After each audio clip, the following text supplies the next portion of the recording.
రెండవ శ్లోకం. జంతూనాం నరజన్మ దుర్లభమతః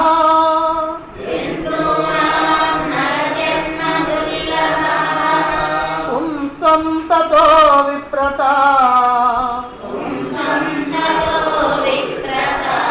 తస్మాద్వైదిక ధర్మ మార్గపరత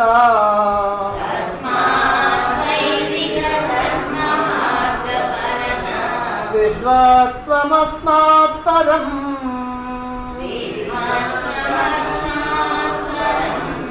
ఆత్మానాత్మ వివేచనం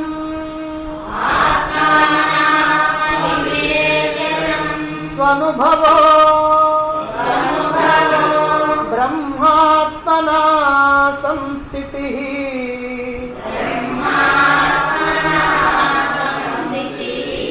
ముక్తిర్నో శతకోటి జన్మ పుణ్యై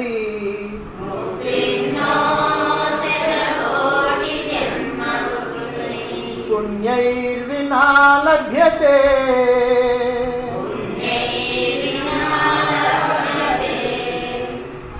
ఆధ్యాత్మిక జీవనం సాగించాలన్నా, ఈ ఆధ్యాత్మిక జీవితాన్ని కొనసాగిస్తూ మానవ జీవిత పరమలక్ష్యమైనటువంటి మోక్షాన్ని పొందాలన్నా తప్పనిసరిగా మనకి కావలసినటువంటి లక్షణాలు ఏవైతే ఉన్నాయో వాటిని వరుసగా వివరిస్తున్నారు ఒకే ఒక్క శ్లోకంలో అత్యద్భుతంగా శంకరాచార్యుల వారు. వివేక చూడమని గ్రంథం అని అంటే అది సామాన్యమైనటువంటిది కాదు. సాధు పురుషులు, సన్యాసులు, మహాత్ములైనటువంటి వారు, జ్ఞానులైనటువంటి వారు, వాళ్ళందరికీ కూడా వివేక చూడమని గ్రంథం యొక్క విశిష్టత ఏమిటో, ప్రాధాన్యత ఏమిటో తెలుసు. ఒక మాటలో చెప్పాలంటే సర్వ ఉపనిషత్తుల యొక్క సారాన్ని, భగవద్గీత యొక్క సారాన్ని పిండి దాన్ని రసంగా చేసి ఒక గ్లాసులో పోసి ఇస్తున్నారన్నమాట. అది వివేక చూడమని. అందుకని దానికి పేరు కూడా అలాగే పెట్టారు, వివేక చూడామణి అని. ఈ చూడామణి అనేటువంటిది చాలా ప్రధానమైనటువంటిది. రామాయణంలో సీతాదేవి ఆంజనేయుడికి తన యొక్క గుర్తుగా ఆ చూడామణిని ఇచ్చి పంపిస్తుంది. ఎందుకంటే ఆ చూడామణిని చూస్తే సీతాదేవిని చూసినట్టుగానే భావించుకుంటాడట శ్రీరాముడు. అందుకని చూడామణిని ఇచ్చింది. మరి ఇక్కడ కూడా ఈ వివేకం అనేటువంటిది ఏదైతే ఉందో, ఆత్మానాత్మ వివేకం, నిత్యానిత్య వస్తు వివేకం, ఈ వివేకం అనేటువంటిది ఇదిగో ఈ ఆధ్యాత్మిక రంగంలో తప్పనిసరిగా మనం పొందవలసినటువంటి ఆ చూడామణి లాంటిది. అందుకనే వివేక చూడామణిలో మొదట్లోనే ఈ అద్భుతమైనటువంటి శ్లోకాన్ని మనకి శంకరాచార్యుల వారు అందించారు. మోక్షాన్ని పొందాలి అని అంటే ముఖ్యంగా కావాల్సింది మానవ జన్మ. అందుకని చెప్పారు జంతువునాం నరజన్మ దుర్లభం అని. అంటే సమస్తమైనటువంటి ప్రాణికోట్లలో ఈ లోకంలో జన్మించినటువంటి 84 లక్షల రకాలైనటువంటి జీవరాశుల్లో మానవ జన్మ ఒక్కటే దుర్లభమైనటువంటి. అది అంత తేలిగ్గా లభించేది కాదు. మానవ జన్మ చాలా కష్టం. ఎందుకనంటే మానవ జన్మ కనుక కావాలంటే చాలా సుకృతాలు చేసుకోవాలి, చాలా పుణ్యాలు చేసుకోవాలి. పాపాలు కూడా ఉంటాయి, ఉంటే ఉండొచ్చు కాక పుణ్యాలు కూడా ఉంటేనే ఈ మానవ జన్మ వస్తుంది, లేకపోతే రాదు. కాబట్టి ఈ మానవ జన్మ కోసం తప్పించి తప్పించి తప్పించి వస్తాం. జంతువులుగా, క్రిమికీటకాదులుగా, మృగాలుగా, పశువులుగా, పక్షులుగా జన్మించి జన్మించి జన్మించి జన్మించి ఎప్పుడో అపురూపంగా లభిస్తుంది మానవ జన్మ. మరి దేవతలుగా ఉన్నటువంటి వాళ్ళు భోగాలు అనుభవించి అనుభవించి అనుభవించి ఎప్పుడు మానవ జన్మను అందుకోవడానికి వీలవుద్దా, ఎప్పుడా ఎప్పుడా ఎప్పుడా ఎప్పుడా అని వాళ్ళు ఎదురు చూస్తూ ఉంటారు. దురదృష్టం ఏమిటంటే మానవుడు మాత్రమే మళ్ళీ మానవ జన్మ కావాలని కోరుకోడు. మానవుడు మాత్రమే ఏ రకమైనటువంటి జ్ఞానం లేనటువంటి వాళ్ళు ఏ లక్ష్యం లేకుండా బ్రతుకుతారు. కానీ ఉత్తమమైనటువంటి మానవులు మళ్ళీ జన్మ లేకుండా పోవాలని కోరుకుంటారు. అది జంతు జన్మ కానీ, మానవ జన్మ కానీ, దేవ జన్మ కానీ, అసలు జన్మే లేకుండా మోక్షాన్ని పొందాలి అని కోరుకుంటారు. కాబట్టి మానవ జన్మ అనేటువంటిది మోక్షానికి ప్రాపర్ ఛానల్, అంటే సరైనటువంటి మార్గం. మానవ జన్మని పొందితేనే మోక్షాన్ని పొందడానికి వీలుంది. మానవ జన్మని పొందకుండా మోక్షాన్ని పొందడానికి వీల్లేదు. అయితే మానవ జన్మను పొందిన వాళ్ళు అందరూ మోక్షాన్ని పొందుతారంటే అందరూ మోక్షాన్ని పొందరు. ప్రయత్నం చేసినటువంటి వాళ్ళు మాత్రమే మోక్షాన్ని పొందుతారు. మిగిలిన వాళ్ళు మళ్ళీ తర్వాత ఎప్పుడో ప్రయత్నం చేసినట్టు. కనుక ఈ మానవ జన్మ అనేటువంటిది అతి దుర్లభమైనటువంటిది. మరి దుర్లభమైనటువంటి జన్మ వచ్చిన తర్వాత దాన్ని మనం ఎట్లా ఉపయోగించుకోవాలా?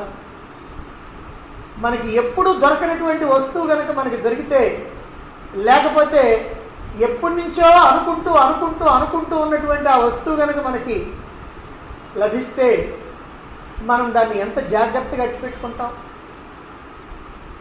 ఇప్పుడు ఏదో ఒక మామూలు వస్తువు ఉందనుకోండి, ఇంట్లో ఎక్కడ పడితే అక్కడ పడేస్తాం. కానీ అదే ఒక బంగారపు వస్తువు కనుకైతే, అదే ఒక వజ్ర వైఢూర్యాలకు సంబంధించినటువంటి వస్తువు కనుకైతే దాన్ని ఎంత జాగ్రత్తగా దాచిపెట్టుకుంటాం. అదే ప్రకారంగా మానవ జన్మ లభించిన తర్వాత కూడా ఇంత జాగ్రత్తగా వాడుకోవాలి.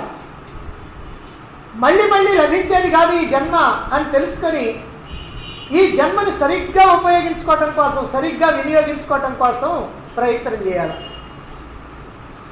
అలాగనే ప్రయత్నం చేయకపోయినట్లయితే ఈ జన్మ కాస్త వృధా అయిపోద్ది. మళ్ళీ అప్పటికో ఈ మానవ జన్మ లభించేది. అందువల్ల ఇది అతి దుర్లభమైనటువంటి జన్మ అని మనం నేను చెప్తున్నాం. అలాగనే మానవ జన్మ వచ్చినంత మాత్రం లాభం లేదు. పుంస్త్వం అన్నారు, అంటే పురుషత్వం కూడా ఉండాలి. సాధారణంగా తర్వాత శ్లోకానికి దీనికి కూడా ఒక లింక్ ఉంది, తర్వాత చెప్తాను నేను. మానవ జన్మ వచ్చిన తర్వాత దీన్ని సరిగ్గా సద్వినియోగం చేసుకోవాలి. ఎందుకంటే దుర్లభమైంది కనుక. సద్వినియోగం చేసుకోవటం అంటే ఏమిటండి? మోక్షాన్ని పొందడమే సద్వినియోగం చేసుకోవాలి. మరి మోక్షాన్ని పొందాలనేటువంటి కోరిక కలగాలిగా. కాబట్టి మానవ జన్మ రావటమే కాకుండా మోక్షం కావాలనేటువంటి కోరిక కలగాలి. మరి కోరికుంటే సరిపోతుందా? దానికి మార్గం. కాబట్టి దానికి మార్గం ఏమిటో మనం తెలుసుకోవాలి. ఇవన్నీ ఉన్న తర్వాత మనం ఆ మార్గంలో ప్రయాణం చేయాలి. ఈ మొత్తం కూడా ఈ దుర్లభమైనటువంటి మానవ జన్మ అన్న దాంట్లోనే ఇమిడి ఉన్నాయి. కాబట్టి మానవ జన్మ రావాలి, మోక్షాన్ని పొందాలనే కోరిక ఉండాలి. ఆ మోక్షాన్ని పొందటానికి దారి చూపించేటువంటి గ్రంథాలు, దారి చూపించేటువంటి వ్యక్తులు, గురువులు మనకి ఆశ్రయం కావాలి, లభించాలి. ఇట్లా లభించిన తర్వాత మరి వాళ్ళు మార్గాన్ని చెప్తారు. అయ్యా, మోక్షాన్ని అందుకోవాలంటే ఇదిగో ఇది నీకు మార్గము అని చెప్తారు. మరి అయితే ఆ మార్గంలో మనం ప్రయాణం చేయాలి కదా. మరి ఆ మార్గంలో ప్రయాణం చేసేటప్పుడు ఈ మానవ జీవితంలో ఎన్నో రకాలైనటువంటి ఆటంకాలు వస్తూ ఉంటాయి. మరి ఆటంకాలు వస్తే ఆగిపోతే, అందుకని ఆగిపోకుండా ఈ ఆటంకాలని ఎదుర్కొని ముందుకు పోవాలి. ఎవరైతే ఆటంకాలను ఎదుర్కోగలుగుతారో వాళ్ళే పురుషులు. ఎవరైతే ఆటంకాలను ఎదుర్కోలేకుండా లొంగిపోతారో వాళ్ళు స్త్రీలు. స్త్రీలు అంటే స్త్రీలని కాదు, స్త్రీత్వం. పురుషులు అంటే పురుషులు కాదు, పురుషత్వం. కాబట్టి మనలో పురుషత్వం ఉండాలి. ఆడవాళ్ళల్లో కానీ మగవాళ్ళల్లో కానీ ఏముండాలి? పురుషత్వం ఉండాలి. ఏమిటి పురుషత్వం అంటే? ఎన్ని ఆటంకాలు వచ్చినా వెనుదీయకుండా, మడమ తిప్పకుండా ముందుకు పోవాలి అనేటువంటి ఓ పట్టుదల ఉండాలి. ఆ పట్టుదల ఎవరికైతే ఉందో వాళ్ళలో పురుషత్వం ఉన్నట్టు. దాన్ని ఇక్కడ పుంస్త్వం అని నిన్న మనం చెప్పుకున్నాం. కాబట్టి నిన్న మనం రెండు విషయాలు చెప్పుకున్నాం. ఒకటి మానవ జన్మ లభించడం, రెండు ఈ పురుషత్వం. పురుషత్వం అని అంటే కేవలం పురుషుడిగా ఉండటం మాత్రం కాదు. అంటే పురుషుడు మాత్రమే మోక్షాన్ని అందుకోవచ్చు, స్త్రీలకే అర్హత లేదు అనేటువంటి మాట ఒట్టిదే. ఇంకా నిజంగా చెప్పాలి అని అంటే స్త్రీ పురుషుల్లో స్త్రీలకే ఎక్కువ అవకాశం ఉంది. ఎక్కువ వాళ్ళలో ఆ సహనం ఉంటుంది, వాళ్ళలో పట్టుదల ఉంటుంది. కాబట్టి ఆ స్త్రీలకే రైట్. కాకపోతే ఏమిటంటే ఆ స్త్రీలలో స్త్రీత్వం ఉండకూడదు, ప్రతిదానికి వెనక్కిపోయేటువంటి ఆ మనస్తత్వం ఉండకూడదు. ఎలాగైనా సరే మనం ఈ మార్గంలో ముందుకు పోవాలి, మన లక్ష్యాన్ని అందుకోవాలి. కాబట్టి డూ ఆర్ డై, కరో యా మరో అనేటువంటి భావన ఉండాలి. విజయమో వీరస్వర్గమో, మన మార్గంలో మనం ముందుకు పోదాం.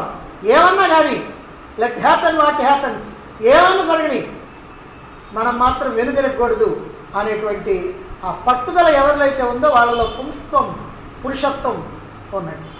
అది ఉండాలి. అది ఉంటేనే ఆధ్యాత్మిక రంగంలో ప్రగతిని సాధించగలుగుతారు.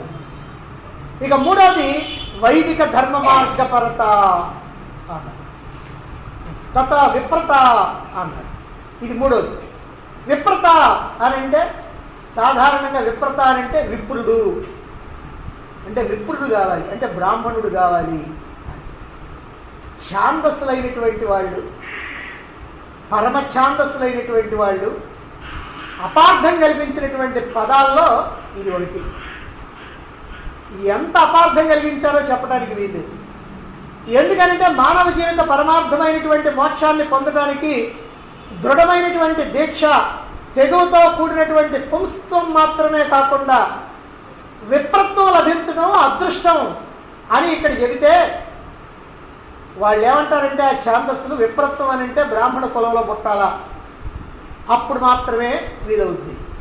ఎందుకంటే బ్రాహ్మణ కులంలో పుట్టినటువంటి వాడే భగవంతుడిని అందుకోవటానికి అర్హత. మిగిలిన క్షత్రియ వైశ్య శూద్ర జాతులైనటువంటి వాళ్ళకి పరమాత్మను అందుకోవటానికి వీల్లేదు అని అంటారు. దానికి ఒక కారణం కూడా చెప్తారు. మేము ఎప్పుడు కూడా దేవాలయాల్లో గర్భగుడిలో ఉండి దేవుడికి దగ్గరగా ఉంటాం. పాపం దేవుడికైతే వాళ్ళు శరీరం దగ్గరగానే ఉంటుంది, కానీ మనసు మాత్రం చాలా దూరం పోతుంది.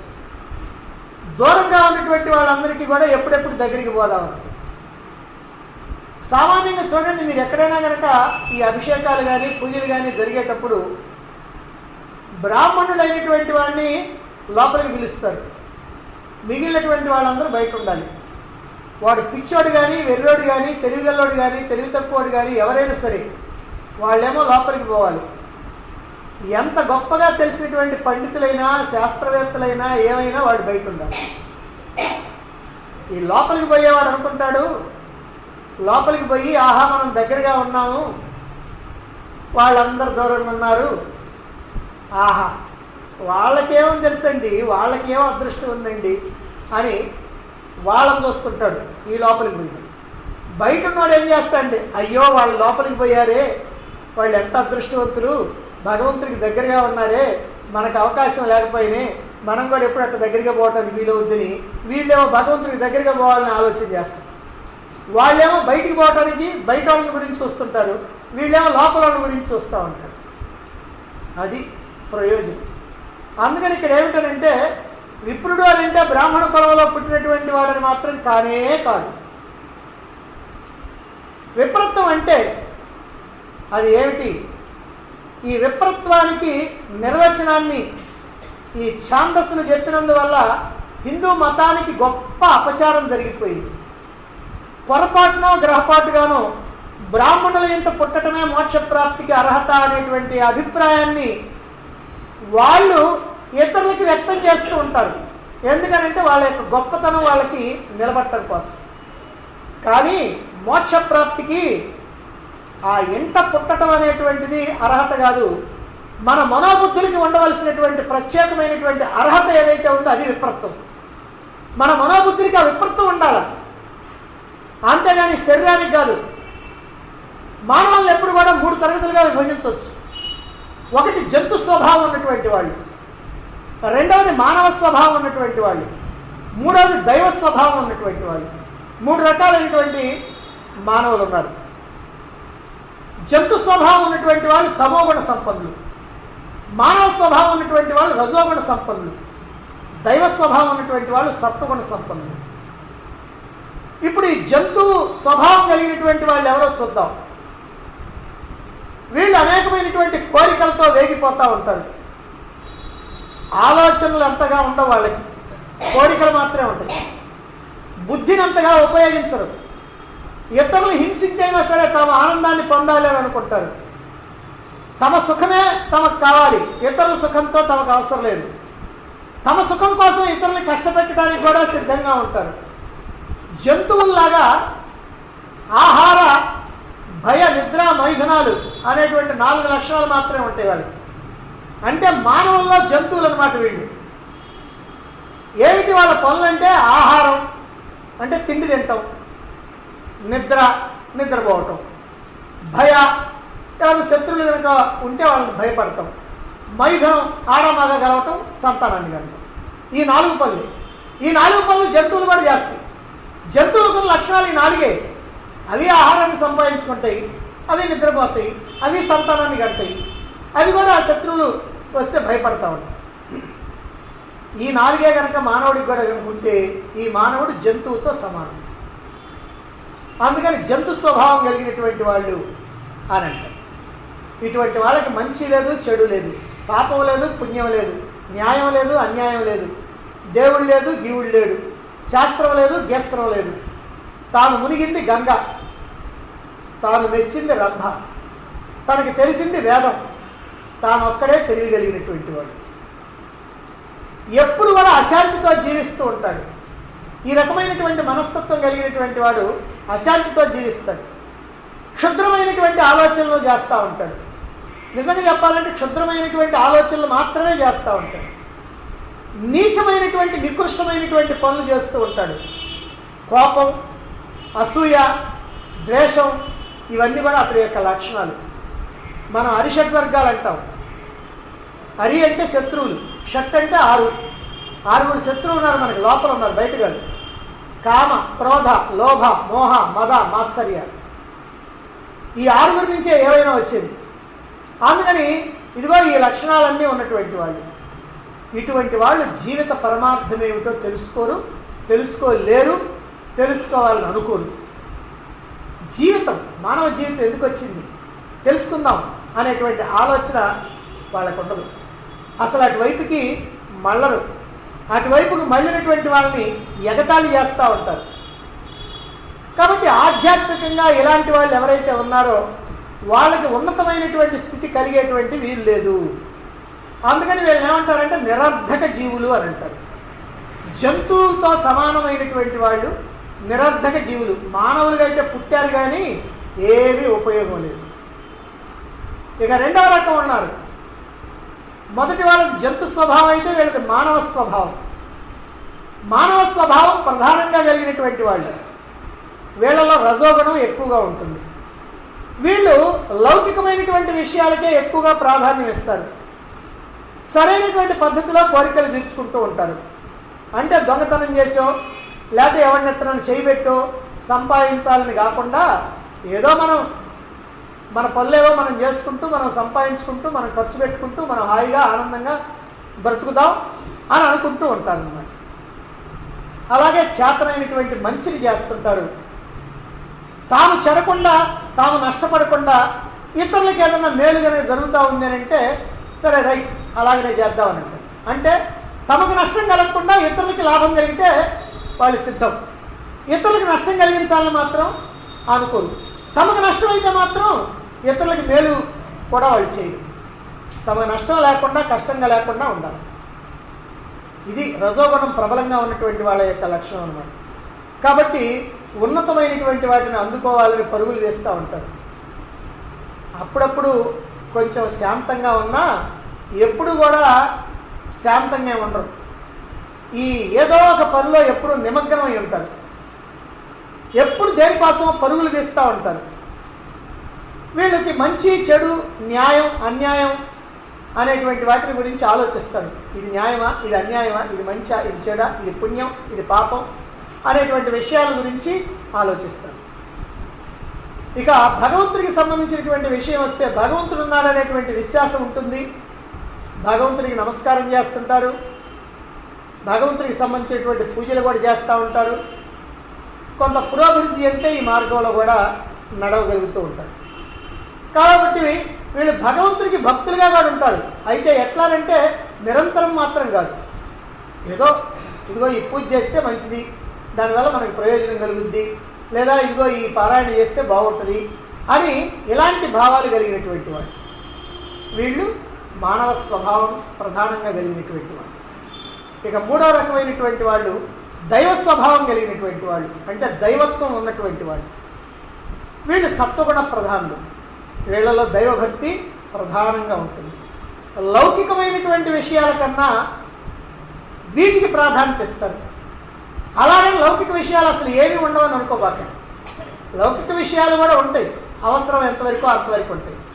కానీ ప్రధానం ఏంటంటే ఈ దైవభక్తి, దైవ కార్యాలు, సత్కార్యాలు ఇవన్నీ కూడా చేయాలి అనేటువంటి భావనలో ఉంటూ ఉంటారు. అలాగే శాస్త్రాలను తెలుసుకోవాలి అనేటువంటి తపన, భగవత్ తత్వాన్ని తెలుసుకోవాలి అనేటువంటి తపన. ప్రాపంచిక విషయాలను మాత్రం తీవ్రంగా చెల్లించరు.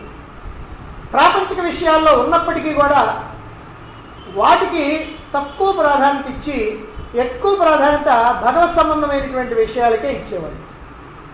అలాగే కొంత ప్రాపంచికమైనటువంటి విషయాల మీద వైరాగ్యం కూడా వీళ్ళల్లో ఉంటుంది. వైరాగ్యం కనుక ఉన్నది అని అంటే ఎవరైనా ప్రశాంతంగా ఉంటారు. ఒకటే గుర్తు, మనకి ప్రశాంతత కావాలి అని అంటే ప్రాపంచిక విషయాల పట్ల వైరాగ్యం ఉండాలి. వైరాగ్యం ఉంటే ప్రశాంతత వస్తుంది, రాగం కనుకుంటే అశాంతి కలిగింది. కాబట్టి వీళ్ళు ప్రశాంతంగా ఉండేటువంటి వాళ్ళు.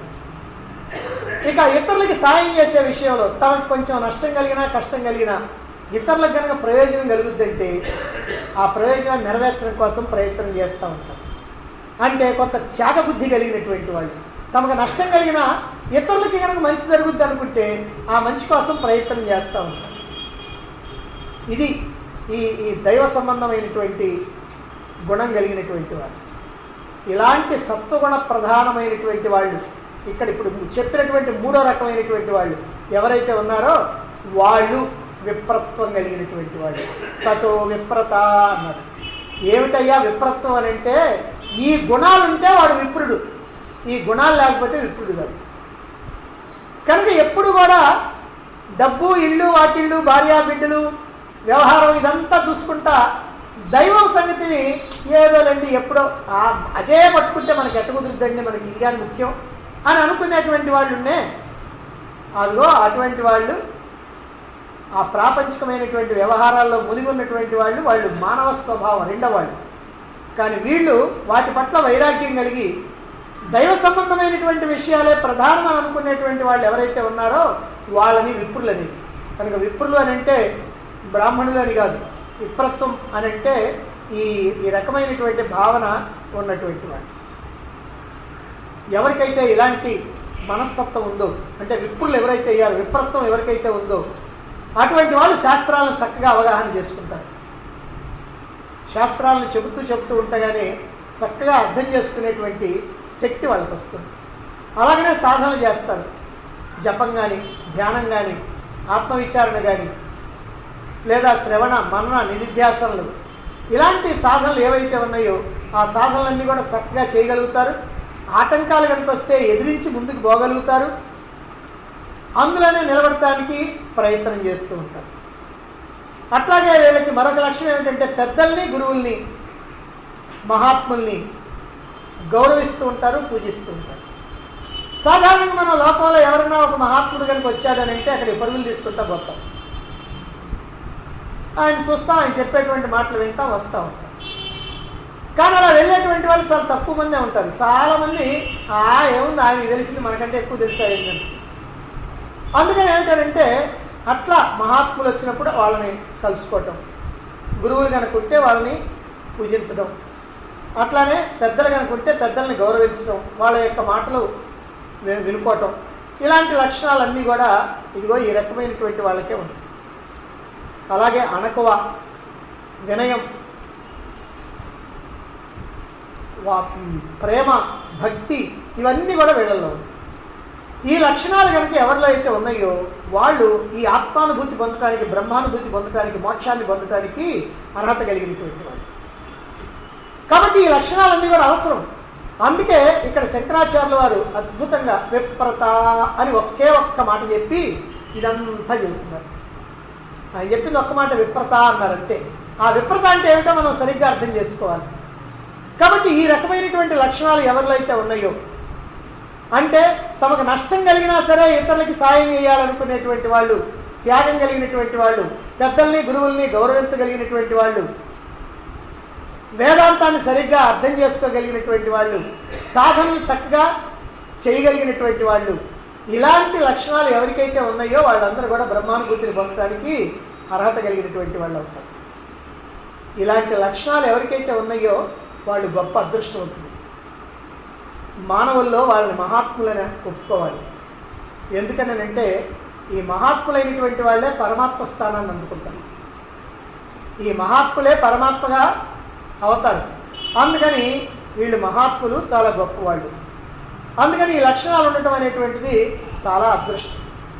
ఇటువంటి లక్షణాలు కలిగినటువంటి వాళ్ళు శూద్ర కులంలో జన్మించిన, క్షత్రియ కులంలో జన్మించిన, వైశ్య కులంలో జన్మించిన, బ్రాహ్మణ కులంలో జన్మించిన వీళ్ళందరూ విప్రులే.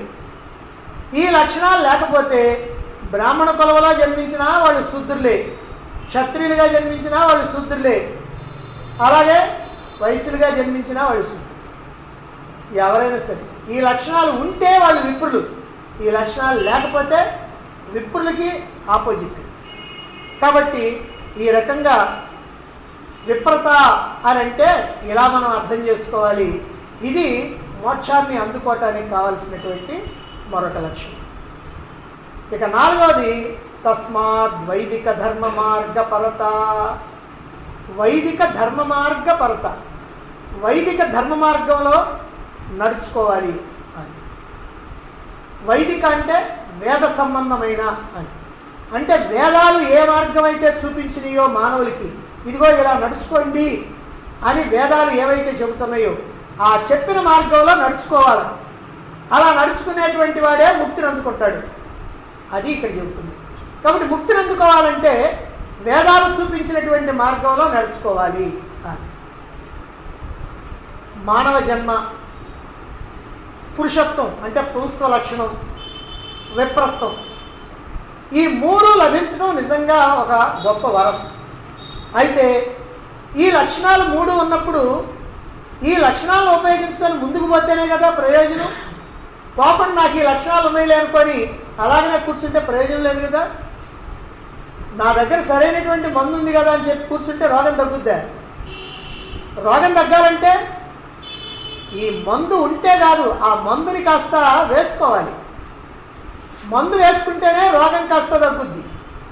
అంతేగాని మందు జేబులో పెట్టుకున్నంత మాత్రాన ఆ రోగం తగ్గదు.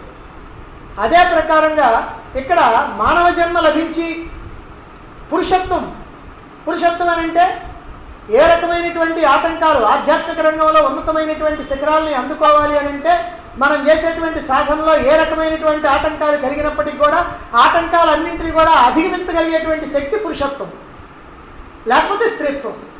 కాబట్టి ఆ పురుషత్వం ఎవరిలో అయితే ఉందో అదిగో అది. అలాగే విప్రత్వం, విప్రత్వం అని అంటే ఇప్పుడు చెప్పుకున్నాం, అంటే ఏ లక్షణాలు అయితే ఆ దైవ లక్షణాలుగా చెప్పుకున్నామో ఆ లక్షణాలు ఉండాలి. అంటే పెద్దల్ని గురువుల్ని గౌరవించడం, వినయం, విధేయత మొదలైనటువంటి ఉండటం, అలాగే శాస్త్రాలను సరిగ్గా అవగాహన చేసుకోగలగటం, సాధనలు ఆటంకాలు వచ్చినప్పటికీ కూడా సాధనల్ని కొనసాగించడం, ఇవన్నీ కూడా ఎవరిలో అయితే ఉన్నాయో అతడు విప్రుడు. ఏ కులంలో జన్మించినా అతడు విప్రుడే. అంతేగాని బ్రాహ్మణ కులంలో జన్మించిన వాళ్ళు అందరూ విప్రులు కాదు. కాబట్టి ఈ మూడు లక్షణాలు కనుక ఉండి మెదలుకుంటుకుంటే లాభం లేదు, ముందుకు పోవాలి. కనుక ఆ ముందుకు పోవాలి అని అంటే ఏం చేయాలి ఇక్కడ చెప్తున్నారు, వైదిక ధర్మ మార్గ పరత అని. వేదాలు చూపించినటువంటి ధర్మ మార్గంలో ముందుకు నడవాలి అనేటువంటి నిష్ఠ ఉండాలి. వేదాలు ఏ మార్గాన్ని చూపించినాయో ఆ మార్గంలో నడవాలి. ఏమంటే వేదాలన్నీ కూడా మాకేం చూపించినాయో మాకు తెలియాలంటే వేదాలు మేము చదవలేం కదా. అంటే వేదాలు ఏ మార్గాన్ని చూపించినాయో దాన్నే మహాత్ములైనటువంటి వాళ్ళు, గురువులైనటువంటి వాళ్ళు చెప్తారు. ఆ చెప్పినటువంటి దాన్ని చెప్పినట్టుగా జాగ్రత్తగా ఆచరించుకుంటూ ఆ ముందుకు నడవటం అనేటువంటిది ఉండాలి. కాబట్టి మన యొక్క బుద్ధిని ఏకాగ్రం చేసుకోవటానికి వేదాలు కొన్ని మార్గాలను చూపించింది. ఎందుకంటే బుద్ధిని ఏకాగ్రం చేస్తేనే సాధన సక్రమంగా ముందుకు పోతుంది. కాబట్టి ఆ ఏకాగ్రం చేయాలి అంటే, బుద్ధిని ఏకాగ్రం చేయాలంటే వేదాలు చూపినటువంటి మార్గంలో మనం నడవాలి. ఏమిటండి అవి? నిస్వార్థమైనటువంటి కర్మాచరణ, అలాగే రకరకాలైనటువంటి పారాయణలు. అది సహస్రనామాలు కావచ్చు, అష్టోత్తరాలు కావచ్చు, భగవద్గీత కావచ్చు, ఇంకేమైనా వేదాలు, వేద పారాయణ కావచ్చు, ఉపనిషత్తుల పారాయణ కావచ్చు, ఏ పారాయణలు కానీ ఈ పారాయణలన్నీ కూడా. అలాగే మానసికమైనటువంటి పూజ, జపం, ధ్యానం, తపస్సు అంటే విచారణ. ఈ లక్షణాలు ఏవైతే ఉన్నాయో ఇదిగో ఇవన్నీ కూడా మనస్సుని ఏకాగ్రం చేసుకోవటానికి ఉపయోగపడతాయి. ఇవన్నీ కూడా వైదిక ధర్మ మార్గపరత అన్నారు. ఇప్పుడు చెప్పిన అన్నీ కూడా వేద మార్గంలో నడవాలంటే ఇవే. ఇంకా దీనికంటే ఎక్కువ ఆలోచించి వేదాలన్నీ మనం తిరగేయలేవు. కనుక ఈ లక్షణాలు ఉంటే చాలు. సాధారణంగా పూజా పురస్కారాలు అంటే అందరూ కూడా అందులో ఉంటారు, కానీ మిగిలినటువంటి వాటిని పెద్దగా పట్టించుకోరు. కాబట్టి ఇక్కడ మనం చేయాల్సింది నిస్వార్థమైనటువంటి కర్మాచరణ, పారాయణలు, మానసికమైనటువంటి పూజ, జపము, ధ్యానము, తపస్సు అంటే విచారణ, ఇవన్నీ కూడా సక్రమంగా ఆచరించినప్పుడు మన అంతరంగం పరిశుద్ధమవుతుంది, మనసు శాంతించి ధ్యానానుకూలమవుతుంది, భగవంతుని పట్ల ఏకాగ్రత కుదురుతుంది. అందుకని సత్వగుణ ప్రధానులైనటువంటి వాళ్ళు ఈ వేదాంత శాస్త్రాలను శ్రవణం చేస్తూ వేదాలు ఏం చెబుతున్నాయో, వేదాలకు అంతంలో ఉన్నటువంటి ఉపనిషత్తులు ఏం చెబుతున్నాయో తెలుసుకొని అవి చూపించినటువంటి మార్గంలో ప్రయాణం చేయడానికి సిద్ధంగా ఉండాలి. అటువంటి మనోబుద్ధులు కలిగి ఉండటమే గొప్ప అదృష్టం. ఈ మానవ జన్మలో అటువంటి లక్షణాలు ఎవరికైతే ఉంటాయో అదిగో అది ఉంటే అది గొప్ప అదృష్టం. వేద విరుద్ధమైనటువంటి మార్గాలు ఏవైతే ఉన్నాయో వాటి వైపు కనుక ఆకర్షింపబడితే ఈ లభించినటువంటి మానవ జన్మని వ్యర్థం చేసుకున్నట్టే, వృధా చేసుకున్నట్టే. కాబట్టి వేదాలని, వేదాంతాన్ని, భగవద్గీతని, వీటన్నిటినీ కూడా తెలుసుకోవాలి, వాటిని ఆచరించడానికి ప్రయత్నం చేయాలి. కానీ వాటిని ఎగతాళి చేసేటువంటి వాళ్ళు ఎవరైతే ఉన్నారో అటువంటి వాళ్ళతో స్నేహం కూడా చేయకూడదు. ఇక ఐదవది విద్వత్వం అన్నారు. విద్వత్వం, విద్వాంసుడు అంటే పండితుడు అంటే ఏమండి, మేమందరం పండితులం కావాలన్నా? మోక్షాన్ని అందుకోవాలంటే విద్వత్వం ఉండాలంటున్నారు, అంటే పండితులు కావాలంటున్నారు. కాబట్టి మేమందరం పండితులం కావాలా? పండితులు అంటే ఏమిటి? పండితులు అంటే పండిత సేవ కప్పుకొని సంఖలో ఒక శాస్త్రం పెట్టుకొని తిరుగుతూ ఉంటే వాళ్ళు పండితులు అని అనుకుంటారు. పండిత సేవ కప్పుకుంటే పండితులు కాదు. సేవ ఎవరైనా కప్పుకోవచ్చు, బాగా చలేస్తూ ఉంటే ప్రతి వాళ్ళు కప్పుకోవచ్చు. అందుకని ఈ కప్పుకుంటే కాదు పండితులు అయ్యి. కనుక పండితులు అని అంటే ఎవరైతే ఈ వైదిక ధర్మ మార్గంలో నడవటానికి శాస్త్రాన్ని అధ్యయనం చేస్తారో, శాస్త్రాన్ని శ్రవణం చేస్తారో వాళ్ళు పండితులు. మనం ఒకసారి చెప్పుకున్నాం శాస్త్ర శ్రవణం వల్ల ప్రయోజనం ఏమిటని.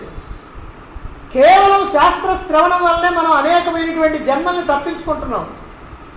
ఈ సంగతి తెలియక శ్రవణం మీద మనకి అంత అభిరుచి లేకుండా పోతా ఉంది. మనం బ్రతికి ఉన్నంత వరకు కూడా ఈ శ్రవణం అనేటువంటిది కనుక లభిస్తే అది గొప్ప అదృష్టం. లభించినటువంటి వాళ్ళు ఈ లోకంలో ఎంతమంది ఉన్నారో చెప్పడానికి వీల్లేదు. కోటాను కోట్ల మంది ఉన్నారు, వందల కోట్ల వేలలో ఉన్నారు. కానీ ఆ అదృష్టం లభించినటువంటి వాళ్ళు కొద్దిమంది మాత్రమే ఉంటారు. ఆ లభించినటువంటి వాళ్ళకు కూడా దాని విలువగానే తెలియకపోతే ఏమవుతుందంటే అప్పుడు లభించి కూడా ప్రయోజనం లేకుండా పోయి. అందుకనే ఇక్కడ చెప్తున్నారు విద్వత్వం అని అంటే శాస్త్రాలను తెలుసుకోవటం. శాస్త్రాలను ఎట్లా తెలుసుకుంటారు? శాస్త్రాలు తెలుసుకోవటం అంటే సామాన్యమైనటువంటి విషయమా? కాదు. అందుకని శాస్త్రాలను తెలియజెప్పేటువంటి గురువులు ఎవరైతే ఉన్నారో, మహాత్ములు ఎవరైతే ఉన్నారో వాళ్ళ ద్వారా వాళ్ళ గురుముఖత కూర్చొని శాస్త్రాన్ని శ్రవణం చేయాలి. గురుముఖత కూర్చొని శాస్త్రాన్ని శ్రవణం చేసినప్పుడే ఆ శాస్త్రంలో ఉన్నటువంటి లోతుపాతులు అర్థమవుతాయి. ఆ శాస్త్రంలో ఉన్నటువంటి విధి నిషేధాలు అర్థమవుతాయి.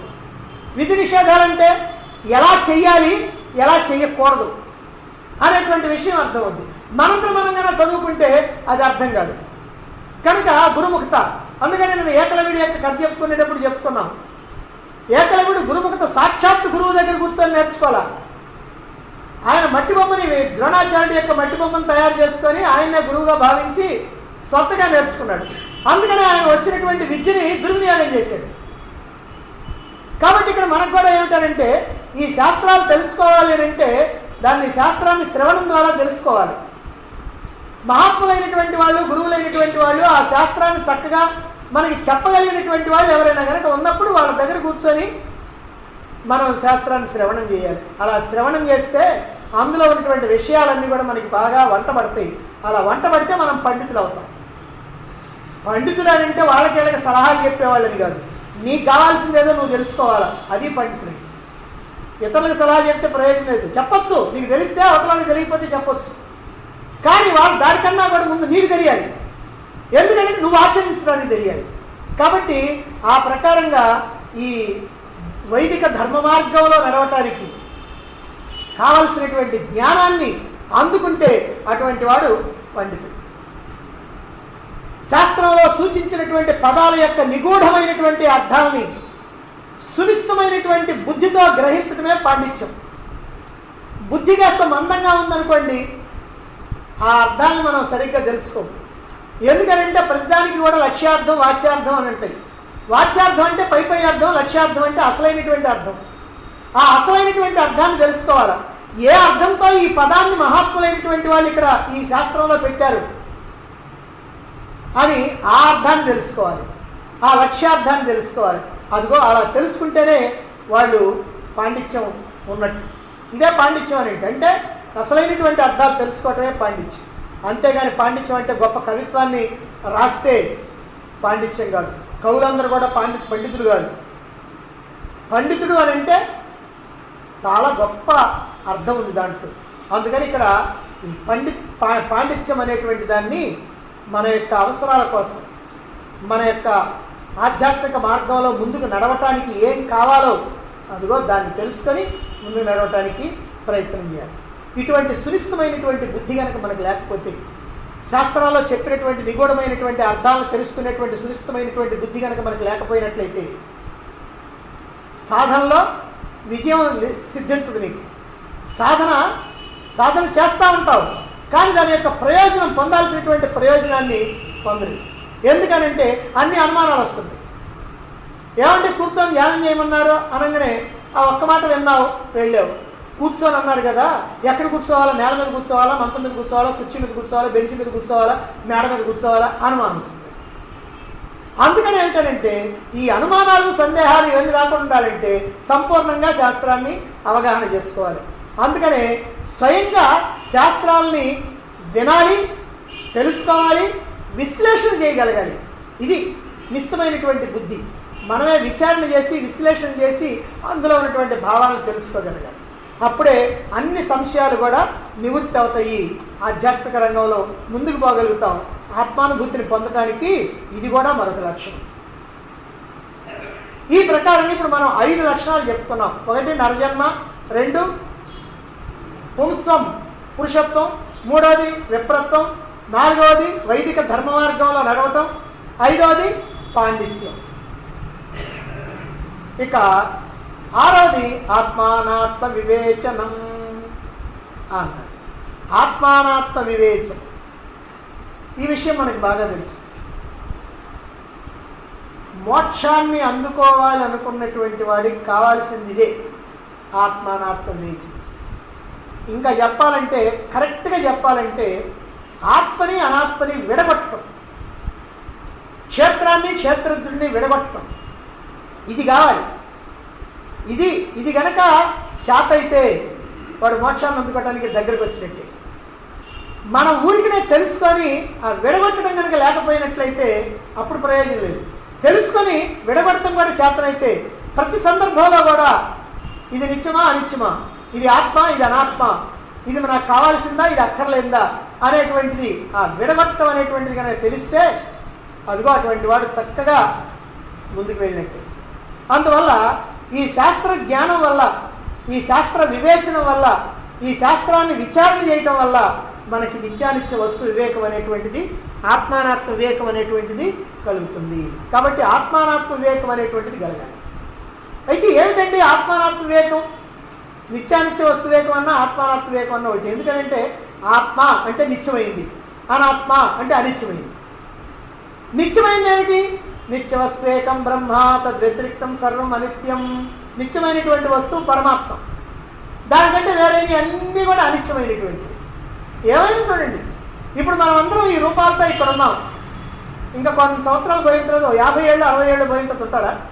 ఎవరు ఉండేది, అన్నీ పోతాయి. ఈ కుర్చీలు ఉంటాయా? ఉండదు. 200 ఏళ్ళు 300 ఏళ్ళు పోయిన తర్వాత ఈ బిల్డింగ్ ఉంటుందా? ఉండదు. అన్నీ మారిపోతా ఉంటాయి, అన్నీ అనిత్యం. కానీ నిత్యమైనటువంటి వస్తువు పరమాత్మ ఒక్కటి. కనుక ప్రతి సందర్భంలో కూడా ఇది నిత్యమా అనిత్యమా అనేటువంటి ఆలోచన మనం చేయాలి.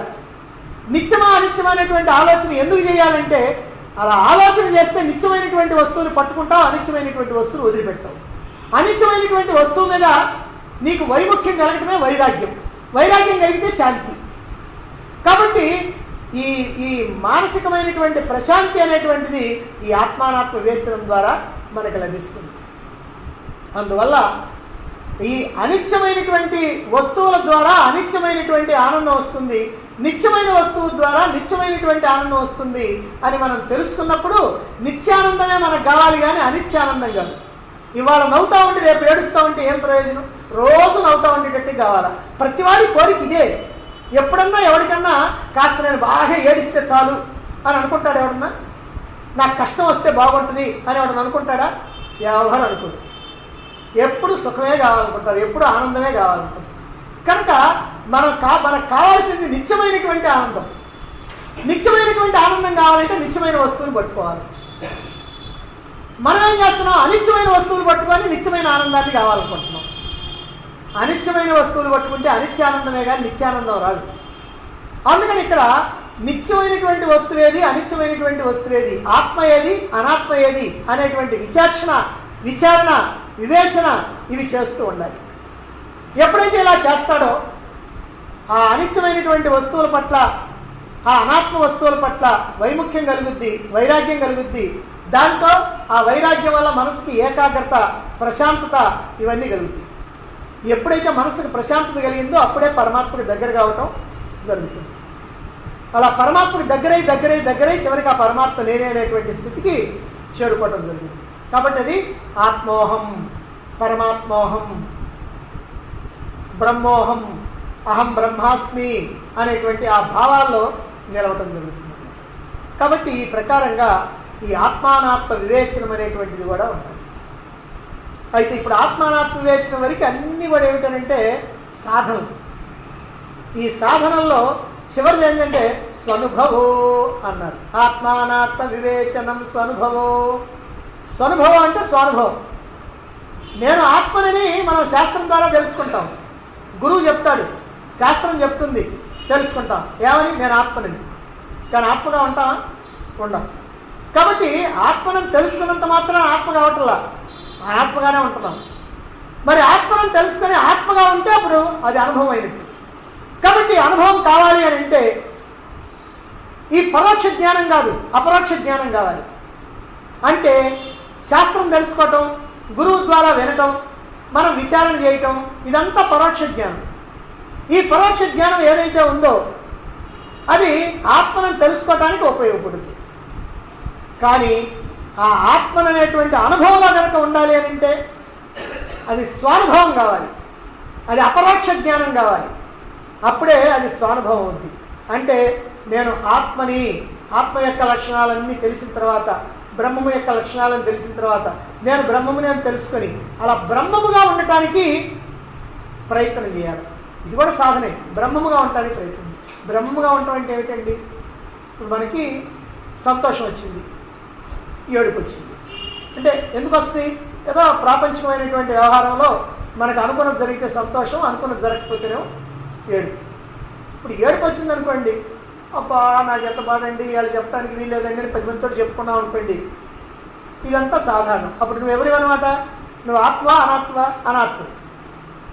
కానీ ఏడ్చేటప్పుడు కూడా ఇది ఏడుస్తుంది, దీని కోరిక నెరవేరలేదు అని అంటే దీన్ని కనుక వేరు చేసి నువ్వుగా కనుకుంటే అప్పుడు నువ్వు ఆత్మవి.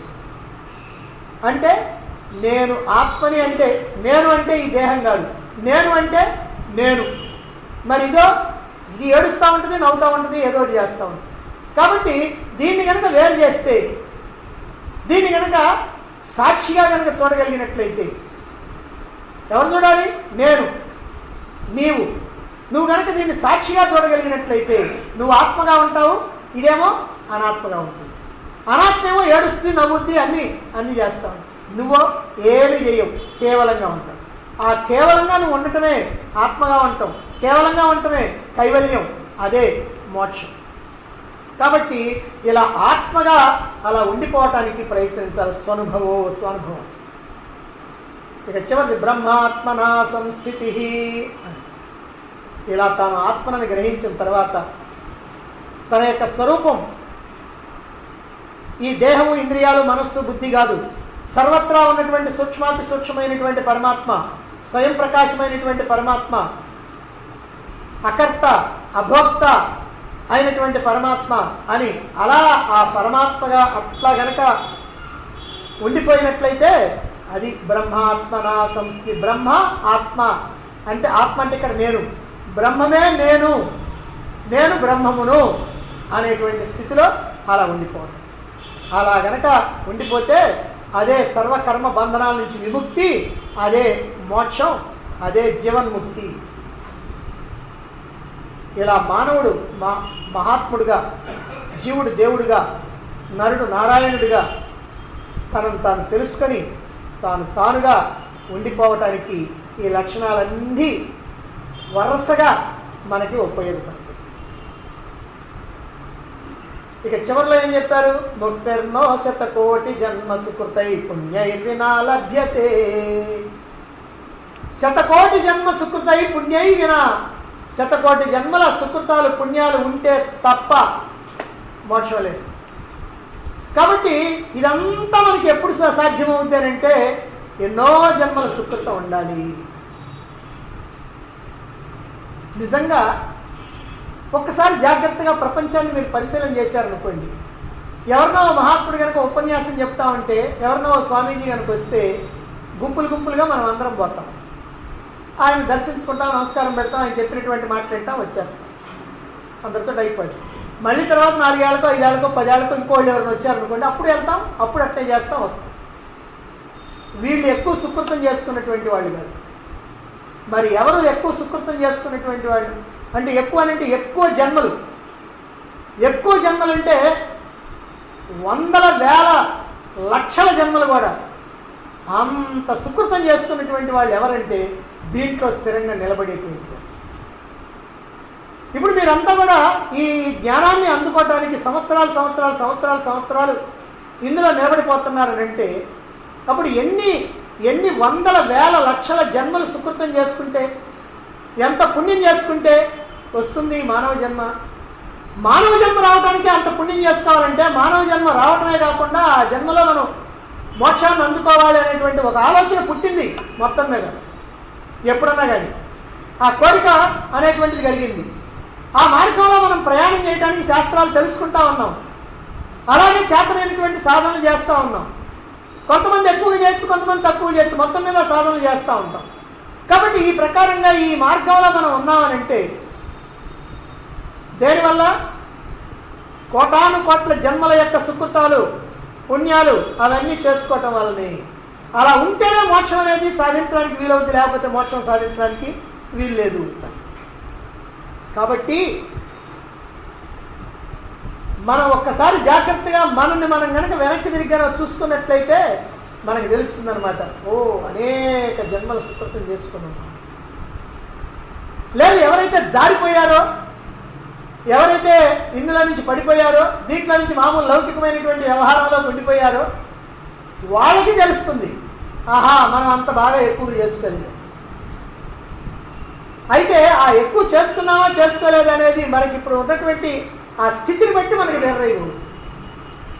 అంతేకాదు, ఇక్కడ ఒకవేళ ఏ కారణం చేతనైనా ఆటంకం కలిగినప్పటికీ కూడా ఎలాగైనా సరే మనం ముందుకు పోవాలని ప్రయత్నం చేస్తూ ఉంటే అప్పుడు మనకి వచ్చేటువంటి ఆటంకాలు ఏవైతే ఉన్నాయో ఈ ఆటంకాలన్నీ కూడా మనకి భగవంతుడు పెట్టినటువంటి పరీక్షలను అనుకొని వాటిని కనుక అధిగమించి కనుక ముందుకు పోగలిగినట్లయితే మనం చేసేటువంటి పురుషార్థం మనం సంపూర్ణంగా చేసినట్టు. అంటే మనం పూర్వజన్మ సుకృతం బాగానే ఉంది, కానీ పురుషార్థంలో కొద్దిగా లోపం వచ్చింది. ఆ లోపాన్ని మనం సరి చేసుకొని ముందుకు వెళ్తా ఉన్నాం. కాబట్టి ఎవరైతే ఈ శాస్త్రాలను తెలుసుకోవడానికి ప్రయత్నం చేస్తున్నారో, ఈ వేదాంత విషయాలు తెలుసుకోవడానికి ప్రయత్నం చేస్తున్నారో, ఈ మోక్ష మార్గాన్ని తెలుసుకోవడానికి ప్రయత్నం చేస్తున్నారో, ఈ మోక్ష మార్గంలో ప్రయాణం చేస్తున్నారో, వాళ్ళందరూ కూడా అనేక జన్మల సుకృతం చేసుకున్నటువంటి వాళ్ళే. అయితే ఈ ప్రయత్నం చేసినంత మాత్రాన్నే చాలదు. ఈ ప్రయత్నంలో మనం చివరి దాకా మనం నడవగలిగినప్పుడు మాత్రమే మోక్షం అనేటువంటిది సిద్ధిస్తుంది. అందుకని ఇక్కడ చెప్తున్నారు, శతకోటి జన్మ సుకృతై పుణ్యై వినా లభ్యతే. అంటే 100 కోట్ల జన్మలు ఈ పుణ్యాలు ఉంటేనే ఈ సుకృతం మీకు లభిస్తుంది, మోక్షాన్ని అందుకునేటువంటి అర్హత లభిస్తుంది. కాబట్టి అటువంటి స్థితిని మనం పొందడం కోసమని ప్రయత్నం చేయాలి. ఈ సాధనకి ఈ మానవ జీవితాన్ని ఆ మోక్షానికి మనం అంకితం చేయాలి. అలా అంకితం చేసినప్పుడే ఈ జన్మకు సార్థకత అనేటువంటిది ఉంటుంది. అలా అంకితం చేసినప్పుడే తప్పనిసరిగా మన యొక్క లక్ష్యాన్ని మనం అందుకోగలుగుతాం. కోట్ల జన్మలు పడుతుంది కదండి ముక్తి. అమ్మో అన్ని జన్మలు నేను ఎత్తలేండి, నా వల్ల కాదులేండి. నువ్వు నా వల్ల కాదులే అని చెప్పి వెనక్కి కనకపోతే అన్ని జన్మలు కాదు, ఇంకా అన్ని జన్మలు ఎత్తాల. ఎందుకని?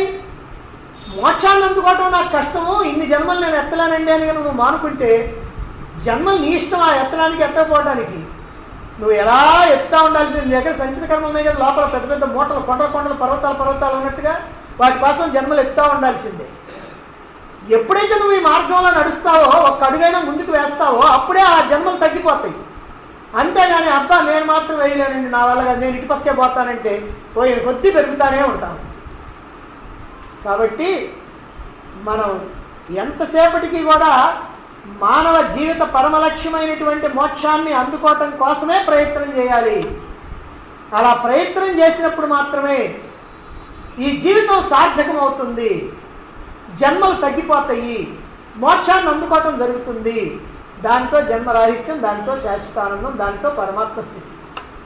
ఎక్కడి నుంచి వచ్చామో అక్కడికి పోతాం, ఎక్కడి నుంచి వచ్చామో అక్కడికి పోతే హాయి ఆనందం. కానీ ఎక్కడి నుంచో వచ్చి ఎక్కడెక్కడో తిరిగినంత కాలం దుఃఖాలే బాధలే అన్నీ ఉంటాయి.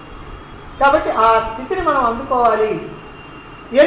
ఎన్ని జన్మలు పడుతుంది లక్ష్యాన్ని అందుకోవటానికి అనేటువంటి ఆలోచన మనకు అక్కర్లా.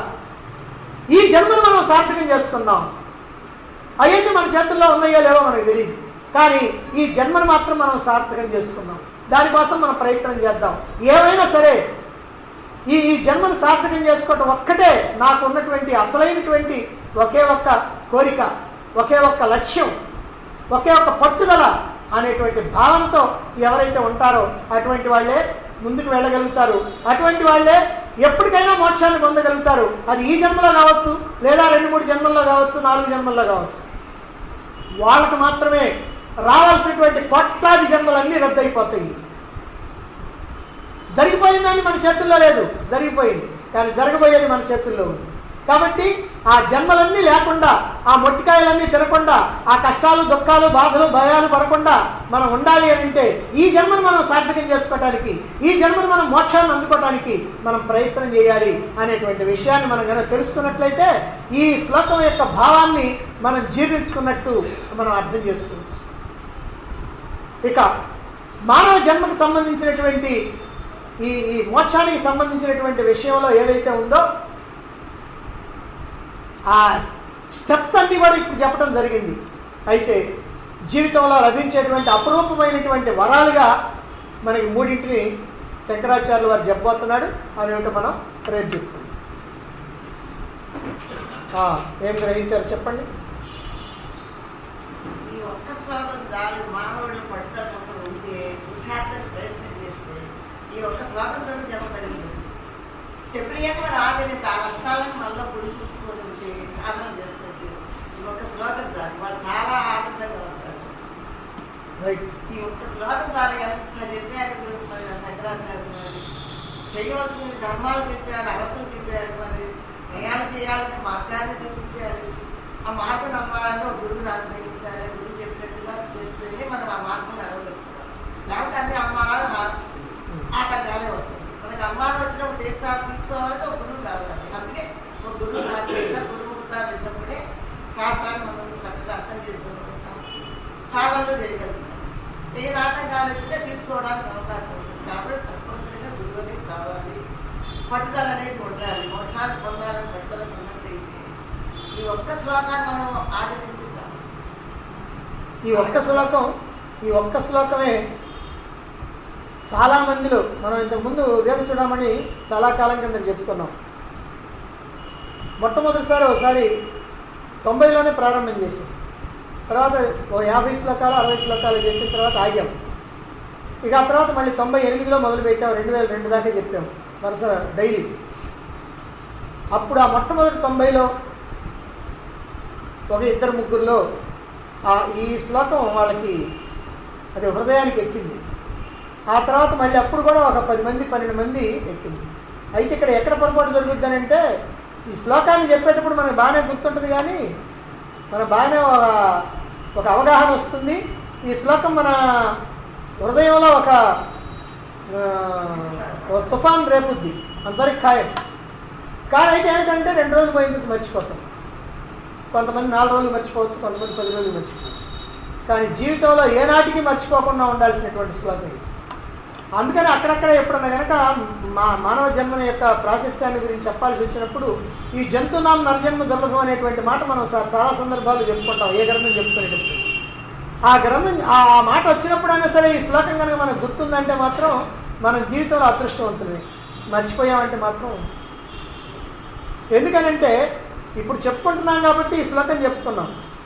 మళ్ళీ ఇది అయిపోయిన తర్వాత మళ్ళీ ఇంకేయో చెప్పుకుంటాంగా, అప్పుడు మళ్ళీ ఇది అడుగు పెట్టిపోద్ది కదా. రైట్, అవును, అదే కాదు, అవును. ఇదే కాకుండా అంటే చాలామందికి తెలుసు, చాలామంది వేదాంత జ్ఞానం సంపూర్ణంగా ఒక ఉద్ధృతంగా దీని మీద ఒక ఆసక్తి కలిగించినటువంటిది ఈ వివేక చూడమని 2వ పార్ట్ మనం చెప్పుకున్నప్పుడు 2 సంవత్సరాలు చెప్పుకున్నాం. ఈ 2వ పార్ట్ తోటే వేదాంతం మీద ఒక రకమైనటువంటి అవగాహన ఏర్పడింది. మీకే కాదు, నాకు కూడా. అంతకుముందు కన్నా దీంతో ఒక రకమైనటువంటి ఒక అవగాహన ఏర్పడింది. నాకే కాదు, చాలామందికి అవగాహన ఏర్పడిందని కూడా నాకు తెలుసు. ఎందుకనంటే ఇది చెప్పేటప్పుడు వాళ్ళ యొక్క ఆ ముఖాల్లో ఉన్నటువంటి ఆ ఫేస్ రీడింగ్ కనుక చూస్తే నాకు తెలిసిపోద్ది. మనం సబ్జెక్ట్ చెప్పేటప్పుడు వాళ్ళు ఏ రకంగా గ్రహిస్తున్నారా అనేటువంటి విషయం అర్థమైపోతుంది. అట్లా అప్పుడు ఈ 2 సంవత్సరాలు సుమారుగా ఈ 2వ భాగం చెప్పాం. 2 సంవత్సరాల పైన చెప్పాము. ఆ 2వ భాగం చెప్పేటప్పుడు దాంతో ఓ పెద్ద మార్పు వచ్చింది, ఓ విప్లవాత్మకమైనటువంటి మార్పు, ఓ రాడికల్ చేంజ్ వచ్చింది వేదాంతం. నాకు గుర్తుంది. రైట్. కేవలం శ్రవణం వల్ల ఎన్నో జన్మలు వెనక్కి పోతాయి. మనం ఎన్ని ఆటంకాలు వచ్చినప్పుడు కూడా దాన్ని ఎదిరించి కనీసం శ్రవణానికైనా మనం ప్రాధాన్యత ఇచ్చినట్లయితే ఈ మార్గంలో ముందుకు పోగలుగుతాం. చివరిదాకా ఈ మార్గంలో ఉంటే దీనికి అనుకూలమైనటువంటి జన్మ వస్తుంది. మళ్ళీ ఆ మార్గంలో ఆ జన్మలో సాధన చేయగలుగుతాం. ఇలా పెట్టి మనం ఎత్తగలుగుతాం. అలా పరమాత్మ తగ్గగలుగుతాం. రైట్. ఇంకా ఈ శ్రవణం విన్నాము, కానీ దీనివల్ల మనం ఏం పొందాము? నిరాశ పడక్కర్లే. జన్మం తగ్గడానికి అవకాశం ఉంది. ఏ సాధన చేయకపోయినా కొంచెం ఆయన విన్నాం కాబట్టి ఆ విన్నందువల్ల మనకు జన్మ జరుగుతుంది. కాబట్టి విన్నా కూడా అదృష్టవాదు అని వినాలి. దాన్ని మనం ఆచరిస్తున్నాము అనేది కాకుండా విన్నందువల్ల. ఇంకో విషయం కూడా, శ్రవణం వల్ల ఏమిటంటే మనకు అవకాశం, శ్రవణం కూడా అందరికి అవకాశం దొరకదు. అవకాశం దొరికినప్పుడు దాన్ని ఉపయోగించుకొని రైట్, దీనివల్ల ఉపయోగించుకున్నాం, బాగా ఉంది, సాటిస్ఫాక్షన్. ఒకవేళ ఉపయోగించుకోకపోతే దీని విలువ తెలిసినటువంటి వాళ్ళకి ఎప్పుడైనా బాధ కలుగుతుంది. విలువ తెలియకపోతే ఏం ఇబ్బంది ఏమీ లేదు, శ్రవణం లేదు, ఏమీ లేదని. విలువ తెలిస్తే మాత్రం ఎప్పటికైనా జీవితంలో, ఎందుకనంటే ఈ మోక్షం అనేటువంటిది అసలు దీని గురించి ఎవరికి వాళ్ళు ఆలోచిస్తేనే అసలు బాగుంటుంది. మనం ఈ లోకంలో ఏ వ్యవహారం అయినా సరే కాసేపు తృప్తినిచ్చేయి. కాసేపు సంతోషాన్ని ఇచ్చేవి. వ్యాపారం చేస్తున్నావు, డబ్బు సంపాదిస్తున్నావు, చదువుకుంటున్నావు, ఓ డాక్టర్ గానో లేకపోతే ఓ ఇంజనీర్ గానో అవుతున్నావు. ఇవన్నీ కూడా ఏం ప్రయోజనం కలిగిస్తున్నాయి? నువ్వు జీవించి ఉన్నంత వరకు సంపాదించుకోవడానికి, సుఖంగా ఉండడానికి పనికొస్తుంది. కానీ ఒక్క జన్మను తగ్గిస్తాయా? అయితే వాళ్ళు ఏమనుకుంటారంటే అసలు జన్మలు ఉన్నాయో లేవో మనకెందుకు.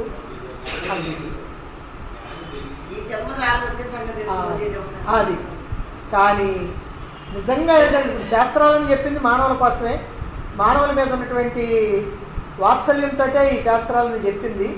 అంతేగాని ఈ వేదాలు కానీ ఉపనిషత్తులు కానీ ఇవన్నీ కూడా ఏదో కపోల కల్పనలు కాదు.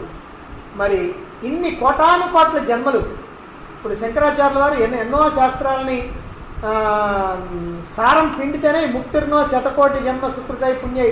నేను అది పదే చదువుతున్న దేనికనంటే ఆ పదం మీకు, ఆ వాక్యం మీ మనసులో ముద్రపడాలి. ఆ ముక్తిర్నో శతకోటి జన్మ సుకృతై పుణ్యై వినాలభ్యతే అనేటువంటి పదం ఆయన అక్కడ ఆ వాక్యాన్ని వాడాడంటే కోటాను కోట్ల జన్మలు ఉన్నాయి మానవుడికి. ఆ జన్మలన్నీ కూడా తప్పించుకోవాలనేటువంటి కోరిక ఎప్పుడో కలుగుద్ది, ఏ జన్మలోనో కలుగుద్ది.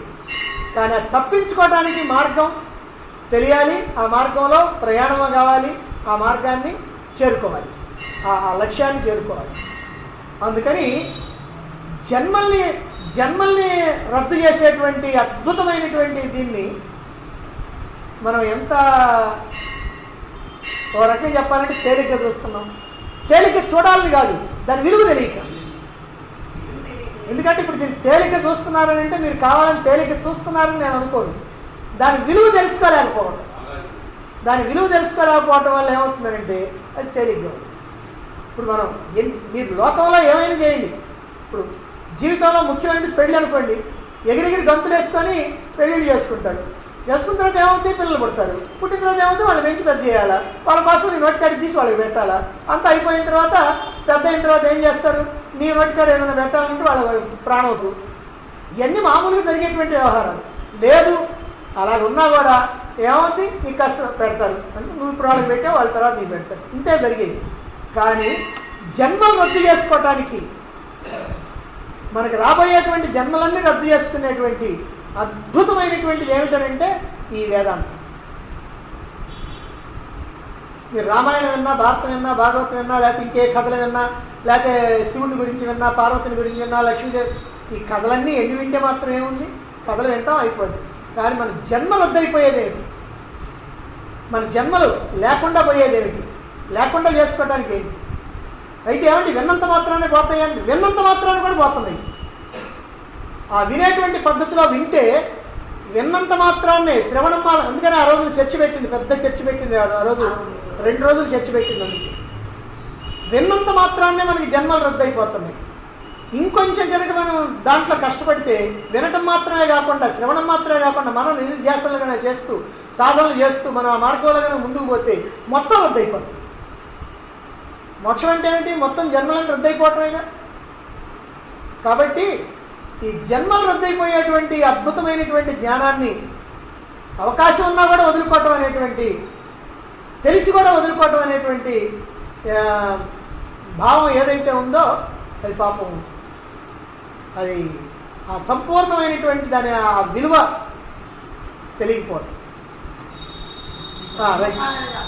అవకాశం ఉండదు కదండి. అవును, మాకు ఈ చెరువుపాటు చిన్నదైంది, అందువల్ల అందరికి దగ్గరగా అవకాశం బాగా ఉంది. అదే సిటీలో అయితే ఎంతెంతో దూరాలు పోవాలి, అది రోజు చెప్పేవాళ్ళు ఉండరు. కాబట్టి మనం చాలా అదృష్టం చేసుకున్నారు ఈ చెరువుపేట ఉన్నవాళ్ళు. మన వాళ్ళ పద్మజ వాళ్ళ చిన్నమ్మ చెప్పింది, హైదరాబాద్లో కదా ఉండేది, అక్కడికి పోవటానికంట చెప్పింది. ఆశ్రమానికి పోవటానికి వారానికి 800, 6 8 కలిపి 1000 రూపాయలు ఎంతోనంట. 130 రూపాయలు పడుతుందంట మనిషికి. ఆ 130 రూపాయలు పెట్టుకొని వెళ్ళొస్తాడు. ఆ గంట సేపు, 2 గంటలు, గంటన్నర నేను వస్తాను. వాళ్ళు ఎక్కడెక్కడ పుట్టారో, ఎక్కడికి వచ్చారో, ఎక్కడెక్కడ అది పూర్వజన సుఖతో ఉండబట్టి మీరు తినగలుగుతున్నాం. మేము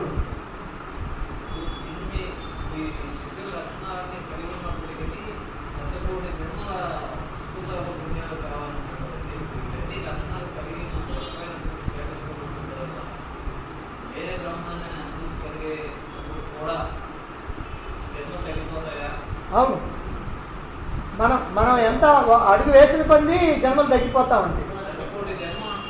అవును, ఇక్కడ శతకోటి జన్మ అనేది, శతకోటి అంటే ఖచ్చితంగా 100 కోట్లను లెక్క పెట్టి,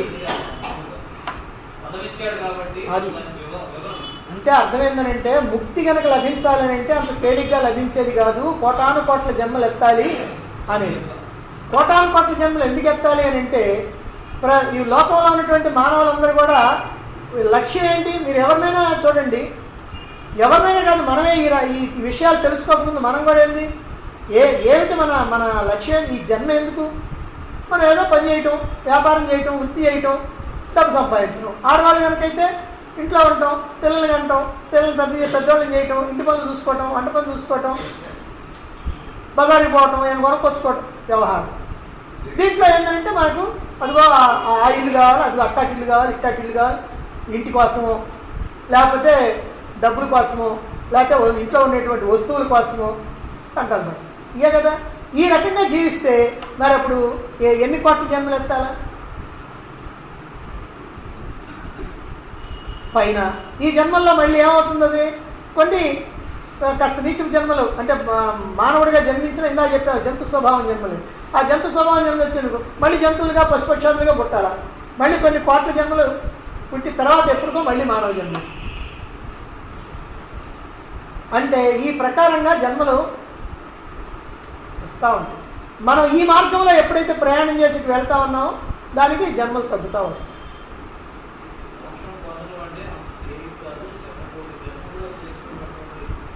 పుణ్యం సుకృతాలు ఉండాలి.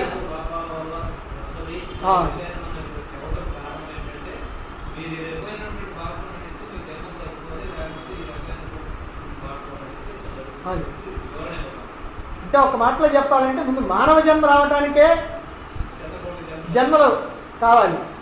మరి ఆ మానవ జన్మలో కూడా ఉత్తమోత్తమైనటువంటి జన్మ రావాలంటే నువ్వు కృషి చేయాలి.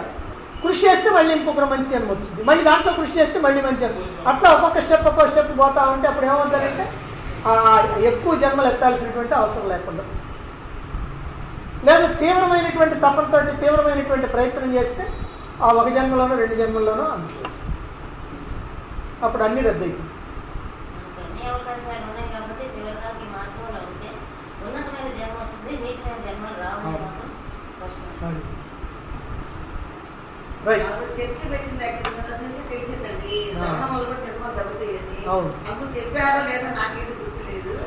ఆ చర్చి జరిగినాయి, అప్పుడు చెప్పారు జన్మలు తగ్గుతాయి. ఓహో అయితే పర్వాలేదు, 20 ఏళ్ళ నుంచి వస్తున్నానని నేను దురాశ పడకుండా కొంత మేలు తెలియాలి. ఆ రోజు తగ్గుతుందిగా ఉన్నాను. సూటిగా ఎప్పుడు అది ఒక ఏంటంటే మనం సబ్జెక్ట్ చెప్పుకునేటప్పుడు ఏది వస్తే దాని గురించే చెప్తా ఉంటాం.